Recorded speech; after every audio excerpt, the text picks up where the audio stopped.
Okay, so let's move now to, what's really this has been an insane time.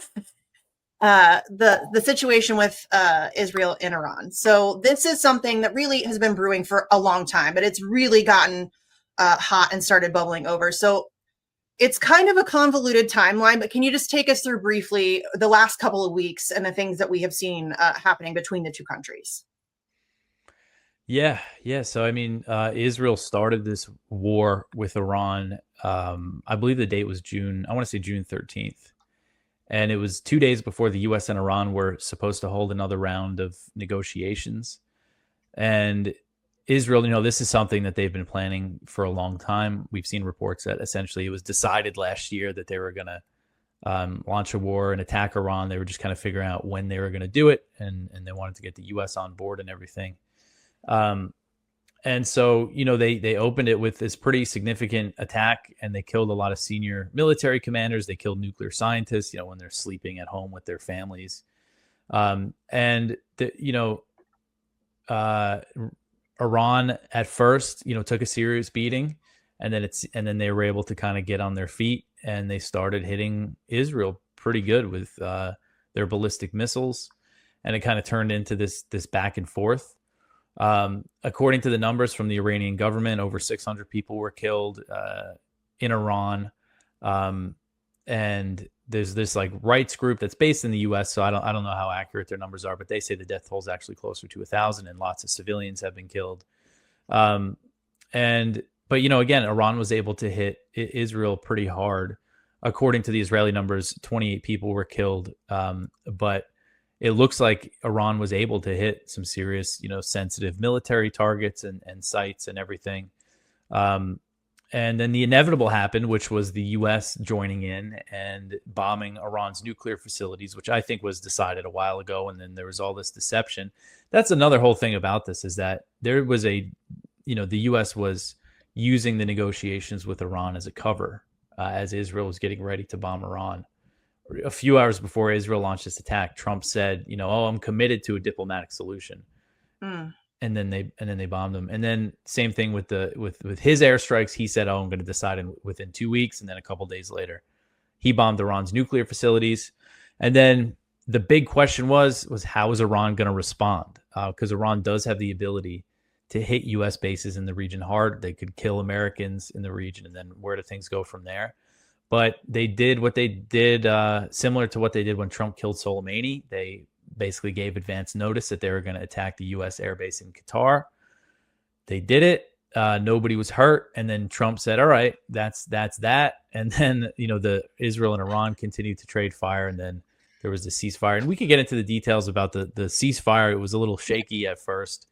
And it was interesting with what happened. It seemed like Trump did legitimately get angry at Israel, although it's hard. He said that they've made up. He's very happy with them again now. He said that at the NATO summit today. Bizarre. It's so bizarre the way he conducts business, Dave. It really is. Yeah. And the truth, everything he's writing on Truth Social. I mean, the stuff he said, like while this was happening, he was threatening the Ayatollah, saying, "Oh, we know where you are. We're not killing you for now." He said regime full change. on terroristic threats being posted to social media by the president of the United States. I mean, it's quite a time to be alive. I really cannot believe. I mean, I can, because the clown show that we live in currently, nothing really is off the table. The fact that Donald Trump is even president, I mean, it's kind of, it's like a whole other ball game. But yeah, the idea that he was on Truth Social, legitimately posting terroristic threats, talking about, as you said, we know where your supreme leader is. We're making all these, he can't, you've got all these people talking about he should cease to exist. And I think Trump is just the way that the idea that these kinds of things are being posted on social media is fascinating to me. But yeah, I want to talk about the ceasefire, because I think you, like I, were very skeptical of this ceasefire when it was first announced. And it was fascinating to me because it was announced, and then it was, what was the time period? It was like 12 hours or something, or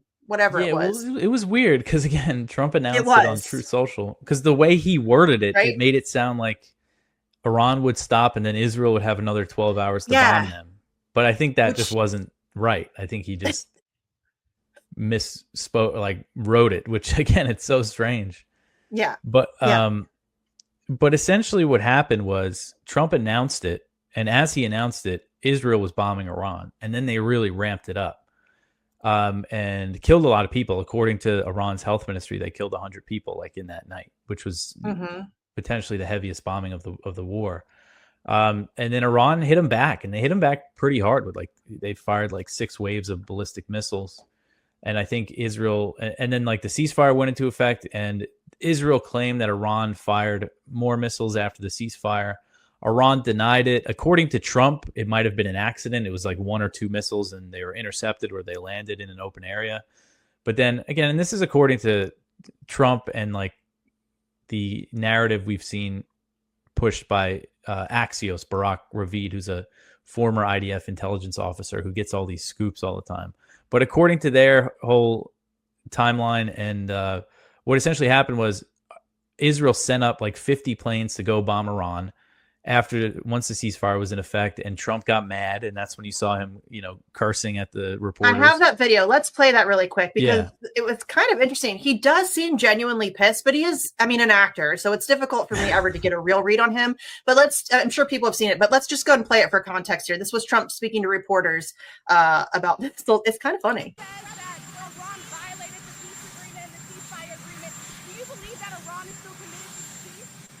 Yeah, I do. They violated it, but Israel violated it too. Are you questioning if Israel is committed? Israel, as soon as we made the deal, they came out and they dropped a load of bombs, the likes of which I'd never seen before. The biggest load that we've seen. I'm not happy with Israel. When I say, okay, now you have 12 hours, you don't go out in the first hour and just drop everything you have on them. So I'm not happy with them. I'm not happy with Iran either. But I'm really unhappy if Israel's going out this morning because of one rocket that didn't land, that was shot, perhaps by mistake, that didn't land. I'm not happy about that. You know what? We basically have 2 countries that have been fighting so long and so hard that they don't know what the fuck they're doing. Do you understand that?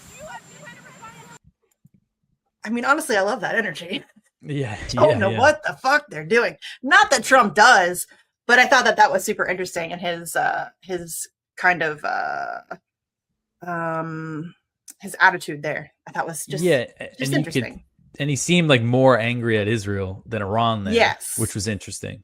Yeah. So then apparently right after that, he talked to Netanyahu, and Netanyahu said, "Oh, I can't cancel the airstrike, but I'll limit it." And then they bombed like one radar system in Tehran or something, and there were reports of explosions in Tehran. So Israel still did bomb Iran, but apparently it was supposed to be much bigger, but it's tough to really know what's what. Yeah. And the fact is, one reason why they wanted a ceasefire was, Iran showed at the end that Israel did not take away their capabilities to hit them with their missiles. Yeah. And I think that's one of the reasons why Israel is probably pissed that that Iran kind of got the last licks in. Yeah. And it's interesting too, because I feel like we saw there that, and as you mentioned, it feels like Trump was more angry with Israel. And we've been getting told about this kind of rift between Trump and Netanyahu, which frankly, I think really has nothing to do with Trump thinking that Netanyahu's doing terrible things or vice versa. I think it's just 2 ego-driven maniacs who are having a conflict of personality and who both want to be the alpha. And they're that's more the battle than anything else. But we saw his attitude there, and just the way that he's kind of released information, handled different things. At NATO, there's another video here I'll play where he talks about the Israeli strikes and just says that basically that he lets it fly, that they were impacted more than they wanted to let on. So let's take a listen to this. Yeah, we had a tremendous victory, a tremendous hit, and because of that, I don't think they would have been down there because they knew we were coming. When they know we're coming, they're not going to be down in that, 30 stories underground. So, no, I think it was just a tremendous victory for everybody, including Iran. Look, they've got a country, and they've got oil, and they're very smart people, and they can come back. Israel got hit very hard, especially the last couple of days. Israel was hit really hard. Those ballistic missiles, boy, they took out a lot of buildings. It just seems like he's needling a little bit. You know what I Yeah. mean? Like that's, and maybe I'm just reading too much into it, but it really does feel like he's almost needling Netanyahu a little bit, right? Is that the feeling you're getting? Because that's kind of what I'm getting. Yeah, a little bit, I think. And that is kind of Trump. Trump also does say things that like American presidents aren't supposed to say. That's kind of his thing. Like, oh, I'm going to stay in Syria because there's oil there. Take their oil. Yeah. Yeah. Yeah. That's actually like a little, to me anyway, it's a positive of his presidency, because I very much like the fact that he just rips the mask off and lays bare the depravity of U.S. empire. I like that. Yeah, me too. But I think, nice. And I think with Netanyahu, I mean, because Trump basically allowed himself to be led into a war with Iran by a foreign country when it was not in the interest of the United States at all. And it was a phony pretext. The whole nuclear thing is a phony pretext because Iran and the U.S. were engaged in negotiations on that issue. So I think, you know, if you are sucked into this war, and I don't even want to say sucked in, because, you know, he chose to do all this to back Israel the way he did, but to back them the way he did. And, you know, there, U.S. warships, fighter jets, air defenses on the ground, we're all working to intercept Iranian missiles. We're like, you know, the U.S. was directly involved in that way, besides just the airstrikes on the nuclear facilities. So to do all that, and then, you know, Netanyahu still try to, you know, break the ceasefire like that, or whatever exactly he was trying to do. I could see that actually, you know, him actually getting pissed off about that and frustrated. Like, I just did all this for you. Like, I want it to end now. So, but yeah. And it makes him look really bad too.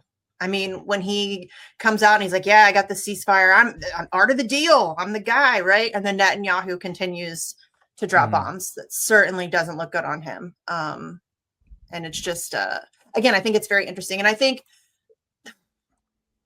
there's been a lot that's been very disappointing and depressing about this whole situation. Obviously, we have, and I had Fiorella on, we talked about the hypocrisy of Tulsi Gabbard. We don't need to get into that.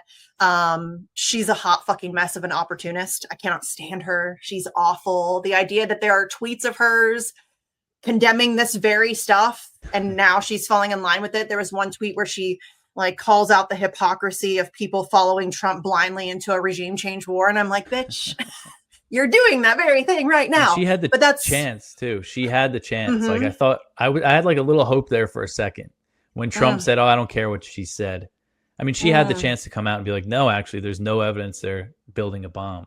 But instead, she kind of just fell in line and completely misrepresented the whole thing, like what the issue was with. But anyway, yeah, it was really shameful stuff. Please clap.